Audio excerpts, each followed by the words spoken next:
Hi everyone, if you're watching this video, I assume two things. Number one, that you are a serious UPSC candidate, and number two, that you have already watched the first semester strategy video. In this video, we will be discussing about the second and third semester strategy for those students who are in college and want to appear for UPSC right after college. So let's get started. So in this video, we will be discussing the second and the third semester strategy.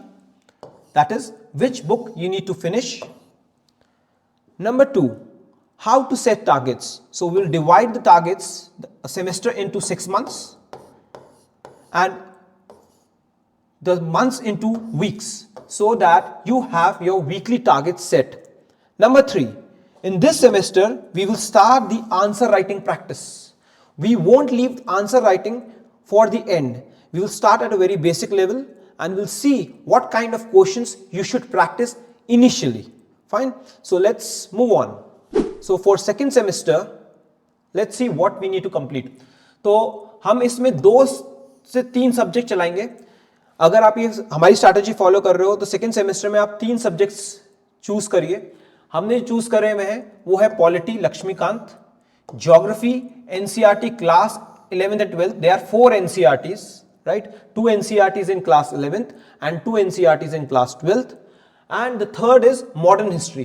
तो आप इसमें spectrum की आती है वो पढ़ सकते हो, राइट? या फिर आपको बिपिन चंद्रा पढ़नी है वो पढ़ सकते हो. So 3 subjects in this semester. Then is we will continue with current affairs.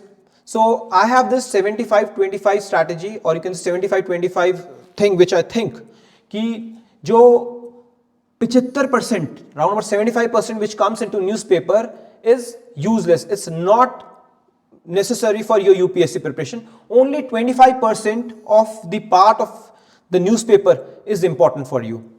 Now you will continue with the reading with Indian Express or the Hindu, जो भी आप फॉलो कर रहे हो, और कोई भी एक YouTube में बहुत सारे लोग पढ़ा रहे हैं editorial reading and the new daily current affairs, तो आप उसको फॉलो करिए.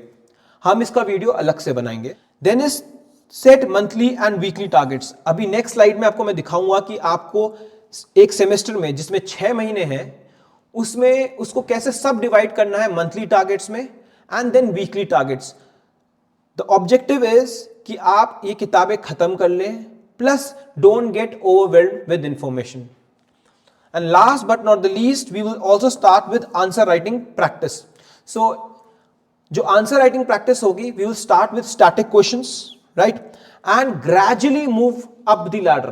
कैसे? पहले हम करेंगे 50 वर्ड्स की, then we move up to 100 words. इस सेमेस्टर में आपको यही करना है. आपको अभी भी जो यूपीएससी में प्रीवियस ईयर क्वेश्चंस हैं वो नहीं देखने हैं. Then moving on to the third semester strategy. Fine. So third semester में जो हम सब्जेक्ट चूज करेंगे वो है इकोनॉमिक्स. इकोनॉमिक्स में आपको क्लास 11th और 12th की एनसीईआरटी खत्म करनी है. इसमें आपकी 3 एनसीईआरटीज हैं. You don't have to study micro economics, right. आपको 11th में इंडियन इकोनॉमिक डेवलपमेंट है और दूसरी एक मैक्रो इकोनॉमिक्स की किताब है, राइट. इस पे फोकस करना है. देन इज एंशिएंट हिस्ट्री है. एंशिएंट हिस्ट्री आप तमिलनाडु बोर्ड की हम रेकमेंड करते हैं, तो that is a very good book Tamil Nadu board की, तो आप उसको फॉलो करिए. उसके अलावा third is, this is the most dynamic subject, international relations. So you can start with international relations. Now there are many books available in the market. I have also written a book जिसका नाम है international relations simplified. Now we are getting very good reviews for this book. This book is just for the examination. You can use it for UPSC और PCS examination. इसमें फालतू बातें कुछ नहीं लिखी हैं.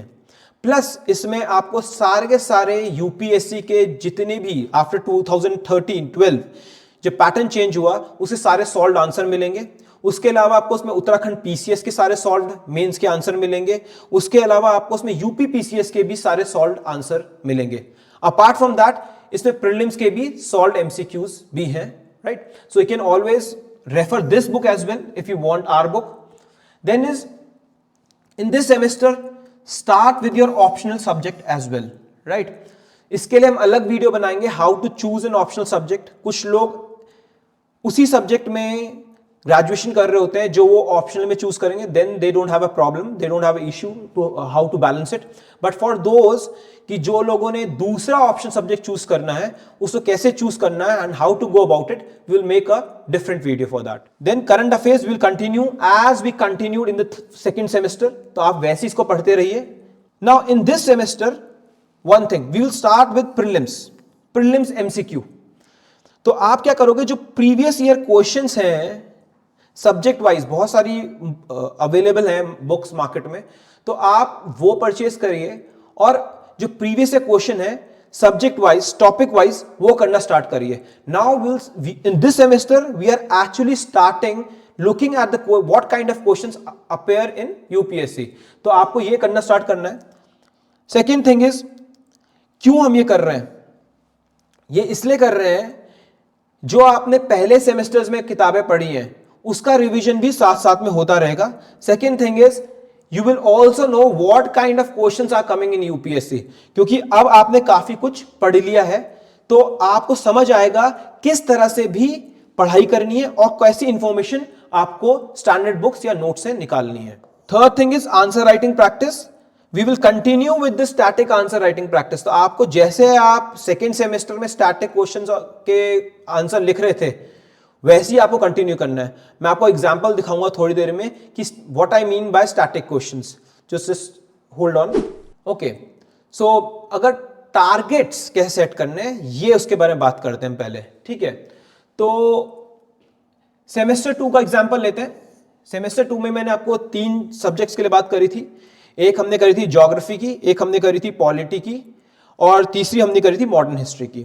And whenever you are studying, you need to cater only to 2 subjects at a time। ये नहीं आप तीनों सब्जेक्ट से स्टार्ट कर लो, 2 सब्जेक्ट के साथ चलाइए।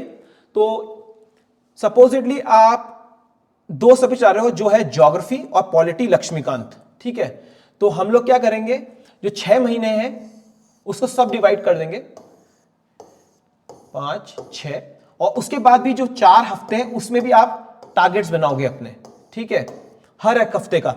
तो ये जैसे फॉर एग्जांपल ये पहले मंथ का टारगेट है आपका, ठीक है? तो इसमें आप क्या करोगे, एनसीईआरटी क्लास 11 ज्योग्राफी स्टार्ट कर रहे हो, ठीक है, ये खत्म करनी है। और दूसरी है लक्ष्मीकांत के पहले 6 चैप्टर, ये एग्जांपल के रूप में बता रहा हूं मैं आपको। So then what you need to do is set weekly targets. So how do you set weekly targets? So for instance you will say in the first week of the first month I will complete 2 chapters of geography. Then in the first month, first week, you will complete 2 chapters of Lakshmikant. Similarly आप ऐसी second week के लिए बनाओगे, फिर third week के लिए बनाओगे, फिर फोर्थ वीक के लिए बनाओगे, right? So your objective should be, जो आपने मंथली टारगेट बनाया है उसको कंप्लीट करने का। And similarly for second month, third month, fourth month, fifth month and sixth month. Coming to answer writing practice. Now हमने बात करी कि इस सेमेस्टर से आप आंसर राइटिंग प्रैक्टिस स्टार्ट करोगे। We won't leave it till the end. तो किस तरह के क्वेश्चन आपको लिखने हैं, तो एग्जाम्पल बताता हूं मैं आपको। जैसे आपने पॉलिटी स्टार्ट करी, राइट, और मॉडर्न हिस्ट्री पढ़ रहे हो सपोजिटली, तो आप क्या करोगे, राइट शॉर्ट नोट इन 50 वर्ड्स। तो आपने प्रीएम्बल चैप्टर जैसे पढ़ा, तो उसमें 50 वर्ड्स में एक्सप्लेन करो प्रीएम्बल क्या है, डेमोक्रेसी क्या है। अगर मॉडर्न हिस्ट्री पढ़ रहे हो तो आप 50 वर्ड्स में ट्राई करो कि सूरत स्प्लिट क्या है, जलियनवाला बाग ट्रेजेडी क्या है। तो ये आपका एक बोलते हैं ना कि हल्के हल्के आपको समझ आया कि आंसर्स कैसे लिखने। क्योंकि अगर मैं आपको यही चीज अगर 150 वर्ड में बोल दूंगा तो स्टार्टिंग में आपके लिए डिफिकल्ट होगा, लेकिन 50 वर्ड ऐसी आप क्या करोगे, 100 वर्ड्स में भी करोगे। अब मैंने 50 वर्ड्स में आपने प्रीएम्बल एक्सप्लेन करा, now try to explain it in 100 words, what is the significance of the preamble. Second, अगर आपने एनसीईआरटी पढ़ी है फर्स्ट सेमेस्टर में, तो वहां पर हमारा जो ऑब्जेक्टिव था क्लास और 9, 10 की पॉलिटी जो थी एनसीईआरटी की वो खत्म करनी थी। तो differentiate between procedural and substantive aspect of democracy. तो अगर आप पढ़ोगे 9th क्लास की एनसीईआरटी तो वहां पे ये आपको आंसर मिल जाएगा इसका। Then is differentiate between moderates and extremist, part of modern history. तो इनिशियली जब आईएनसी बनी थी, जो उसमें थोड़ा सा जो आइडियोलॉजिकली जो पार्टीजन ग्रुप्स थे राइट, मॉडरेट एक्सट्रीमिस्ट, तो वहां पे आप इसके बारे में लिख सकते हो. Similarly discuss the 8 month INC rule. So you see here कि जो एक क्वेश्चंस हैं ये बहुत ज्यादा सिंपल और ऑब्जेक्टिव है. अगर आपने पढ़ा होगा और आपको फैक्ट्स याद हैं तो you can always write them. So we are here, you see we are not going into the analytical part. Okay, अगर आंसर राइटिंग में डिफिकल्टी है, we will make a different video, separate video, how to approach answer writing, कि introduction, body, conclusion, कि body में कैसे लिखना चाहिए, should you write in point format, should you write in paragraph format. I will prepare a separate video for it. Fine. Moving on. If you want NCERT notes for revision purpose, they are freely available as PDF on our website oracleis.org. तो यहाँ पे आपको 6th to 12th की सारी NCERT just freely available मिल जाएंगी.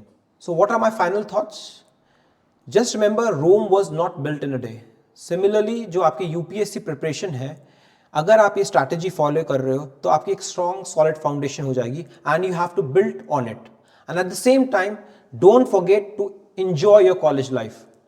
अगर आपको ये स्ट्रैटेजी सारी पसंद आ रही हैं and you want it in e book format, you can always buy it from Amazon, the ultimate guide to become an IAS officer.